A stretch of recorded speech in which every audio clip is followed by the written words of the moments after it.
Let's look at making this kind of an adaptive rib. This is a generic model. We're just going to make 3 adaptive points and then create some tapered extrusions. Give them a material of wood just to get us started. We'll obviously be able to come back in at any time and embellish these and add other features, or even if you're interested, redesign them completely. So let's go through the process of how we're going to create this adaptive component. So inside of Revit, I've closed off Dynamo for a minute. We're going to go to File, and we're going to open up a new family, and we're going to go for a generic model that is adaptive. And I don't like the way this looks here. Let's go into English Imperial, generic model adaptive. I'm going to go ahead and open that. And the first thing, we're going to build a couple of adaptive points on this reference plane, but let's first get some levels in here so we can have an idea of its scale, I guess I could say.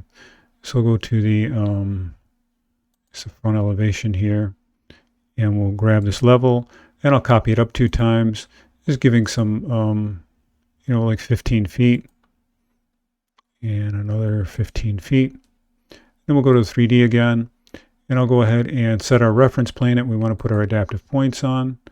And I'll grab our points. And I'll go ahead and just place 3 on the screen. Not concerned about these at all, other than I'm going to select them. And I'm going to make those points adaptive. And they follow in that nice pattern of 1, 2, 3, as we've just seen in the video. I'm going to pause this because the dogs are going to bark. Let's go back to our front elevation now.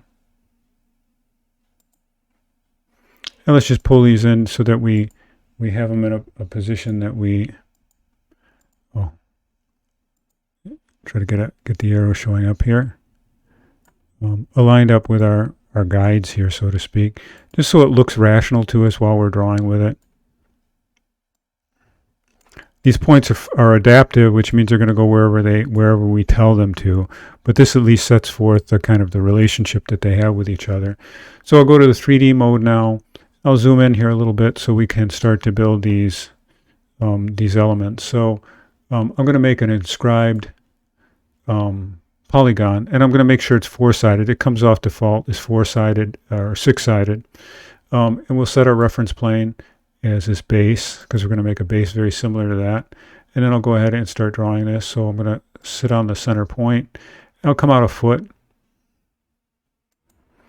And then what I want to do is I want to pull this one side in until, I don't want to do it that way. I want to grab this line, click it again, and then it'll allow me to slide it. Whoops, not like that. Let's try one more time. Slide it in until it touches that line there.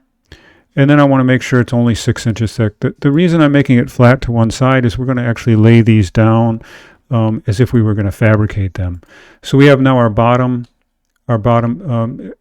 component. We actually need a reference line between the two, so we'll know which to extrude. We want to make sure that we have our 3D snapping turned on, and I'm just going to make a reference line between those 2 points. And then we'll come up to point 2, and we'll make another inscribed component. So I'm going to grab the tool again. I want to make sure I set the reference plane again and start drawing. We'll come out what I think maybe 8 inches.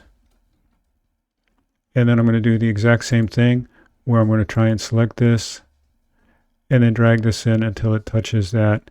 And I don't get a nice clean snap. I hope that's right. I'm going to zoom in here. It looks like it is.